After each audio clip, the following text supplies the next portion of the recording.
back at the beginning of the book, rewind in your head. We're going to pause on Alid and Lorcan on this boat heading to Elwë, go back in time, rewind and freeze. The core group, and by that I mean Team Galathinius, have all made it to Terracin. So Aelin, Rowan, Adian, and Lysandra have all travelled to a secret meeting that Adian has organised. He has basically called the Lords of Terracin together on the deal because they're still all meant to be, loyal to Ardalan. And the Lords kind of want to change the location at the last minute, which everyone's annoyed by, but Aelin's like, let's go along with it. Let's meet them on their turf. Let's not be difficult. And the group they meet up with has Ren and Murtagh from the last couple of books there, and this guy called Darrow, and he's kind of speaking on behalf of all the Lords of Terracin. And man is not happy. He is not impressed by Aelin. He does not like her court. By court, that's what we're calling the core group now. They are Aelin's court. And he basically says that they do not accept her as the leader of Terracin. They will not crown her as queen. They've literally all signed a document stating, yeah, in our eyes, she is the princess of Terracin, but she is not our queen yet. And they tell her if she goes around calling herself the Queen of Terracin, that in and of itself is going to be considered an act of war. Yeah, and that's obviously not the news anyone wanted to hear. Adian is furious, and he says his army, which are called the Bane, their team Aelin, right? They will follow her into battle. She is their queen. And Darrow basically says, no, the Bane work for us. They are at the discretion of the Lords of Terracin. And boy, pipe down. And he says her becoming queen is kind of conditional on her bringing allies to Terracin. And the easiest way for her to do that's going to be to marry someone. Rowan is unamused. The whole group, in fact, is unamused. Adian, Rowan, fuming. Lysandra, fuming as well. Why can't Homegirl just be in charge on her own? Why does she need a man to do it? Good point. But then a messenger arrives, letting them all know that a group of Iron Teeth witches are flying to Rifthold to attack Ardalan's capital, which, in case we've forgotten, is where Dorian is. So the only person who can get down from Terracin all the way to Rifthold in pretty quick time is Rowan, because Homeboy can turn into a bird.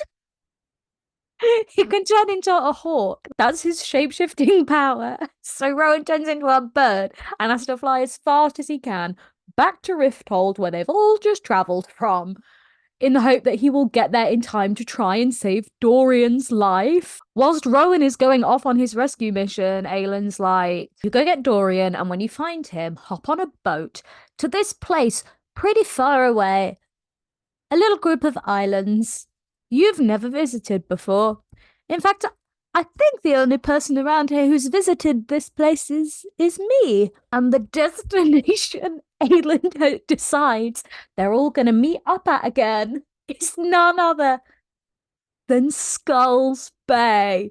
Hey, Captain Rolf's coming back. And with this setup, we can shift over to what's happened with the 13 and what ends up happening in Rifthold. If we cast our minds back to last book, we left Manon and her 13 with the tower they've been training in exploded, and they help Alid escape because in their eyes Alid is one of them. Okay, they've let her escape, but they're staying where they are because they can't betray the rest of the witches, or can they? Basically, Manon gets called into a meeting with Uncle Vernon. And I'm going to keep calling him Uncle Vernon just because it's giving Harry Potter vibes. And Duke Parrington, aka Erewhon. And he has legit, definitely completely taken over the Duke's body now. We get confirmation, seeing it here with Manon. And he's the one who gives Manon the order to go and attack Rifthold.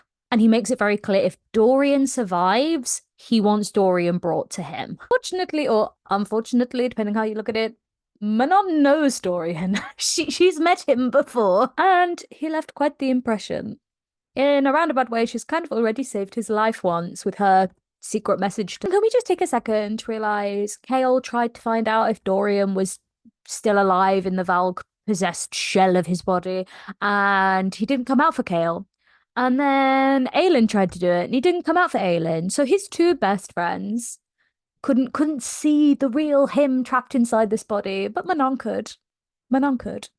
I'm just gonna leave it at that, but I love them. So my man Dorian, he sees them coming on their wyverns, and that's quite the sight to behold. Imagine just a swarm, a fleet of dragons flying towards your city. They just start sacking the city.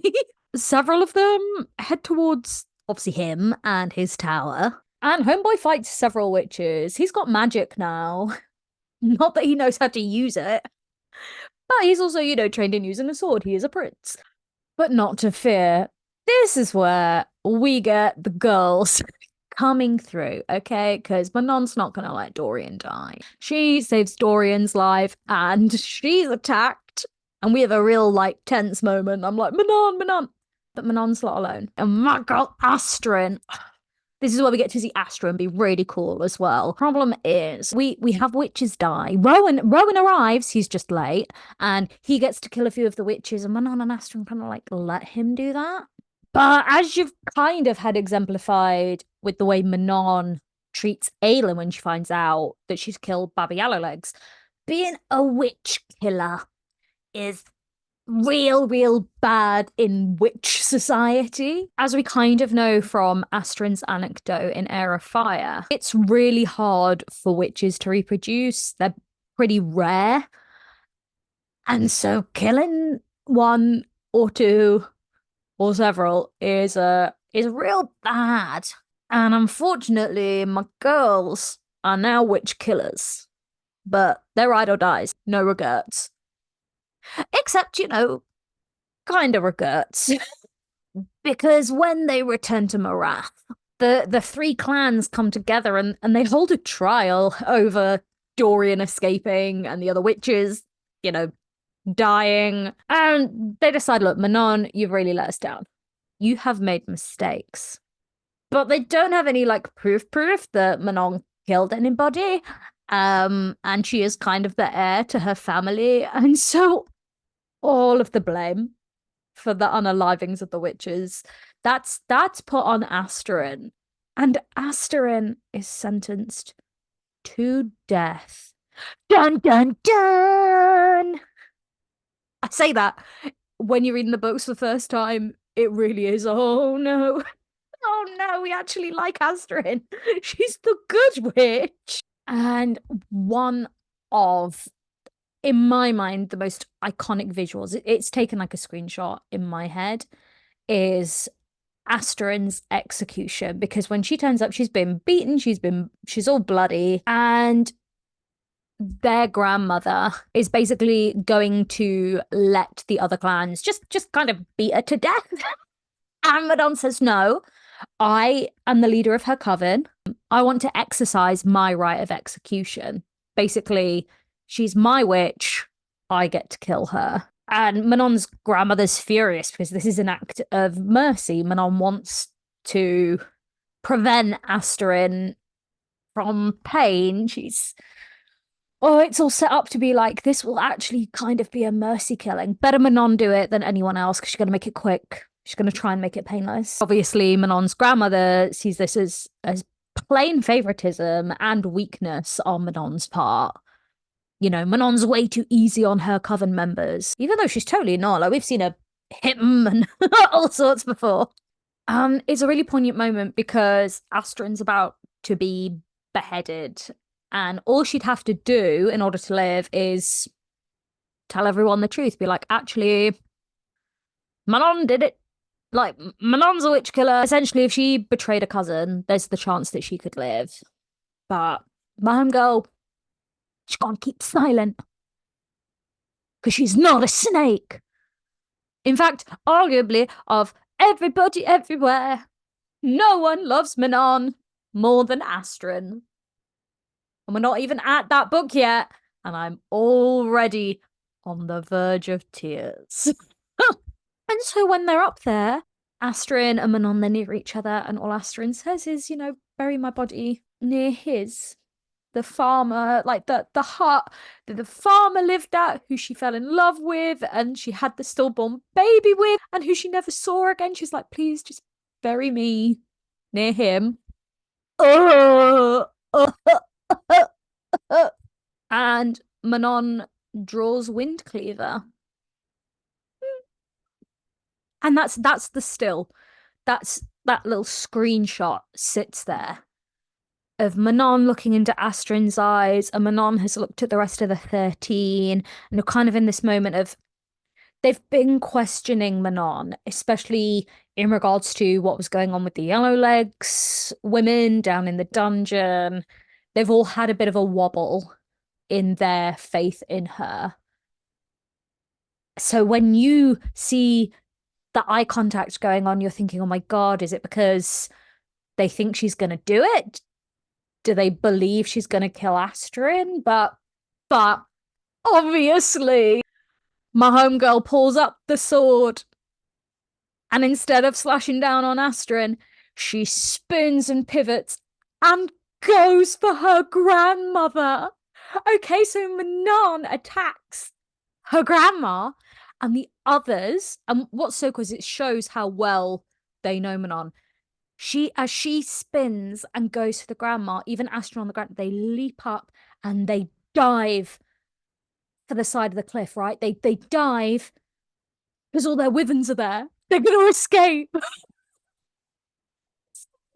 My girls are breaking free. They're soaring, flying the hell away from all of these bitchy witches. Meanwhile, Manon is trying to fight her grandma, and her grandma is like Satan incarnate. So while they're fighting, she decides finally to disclose the identity of Manon's father. Because normally, witches care very little for who the fathers of their children are. They are matriarchal. And, fun fact, the Iron Teeth witches kill baby boys.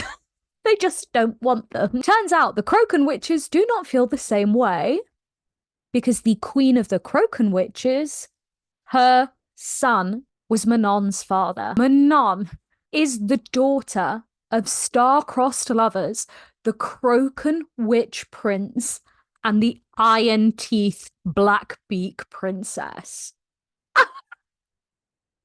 Homegirl's half Croken, and if you have forgotten, in the last book, Manon killed a Croken witch, the princess of the Croken witches. And this is going to be really hard to hear. And it's hard for Manon to hear in the moment. She killed her sister. She killed her half-sister. Are you not gagged? Do you not want to scream? And the cloak that Manon has worn since, the red cloak, she took that off of the corpse of her own sister, who obviously knew who Manon was, and she had that message, you're not the monster they're making you. It's so bad. And obviously Manon, she's worse than gagged. She's horrified. And Grandma uses that to basically disembowel Manon with her talons. She rips her stomach open. Girl's guts are falling out. Her intestines are flobbing away. And so she stumbles, and intentionally falls off the side of the cliff.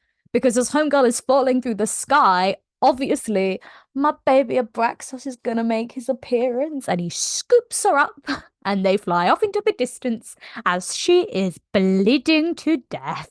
Do, however, see that 2 of the 13, they've hidden. Okay, they're on their wyverns, they're hiding, and they just want to make sure that Manon gets away alive. Because while the others are all together, she's separate from them, so they stay and they just check that she manages to make it, and the 2 of them, they're clocked and they get chased, and so they drive the other witches away. Basically, we get confirmation that Manon gets away, and the rest of the 13, as well as these 2, they're all fine. They all manage to escape. Mainly because they're such good flyers. They're taking twists and turns that the others, they just can't keep up. Manon wakes up in this forest. None of the other witches have found her. It's just her and Abraxos, and she is bleeding out bad. One of Erwin's minions like sees her across the water, like she's right next to a stream, and Homegirl poisons the bloodhound that's after her and tells Abraxos, like, look, you need to get me somewhere safe. Take me somewhere safe. Take me to people who are gonna look after me. She's obviously thinking, find the rest of the gang, Abraxos. And what Abraxos chooses to hear is go find Daddy Dorian.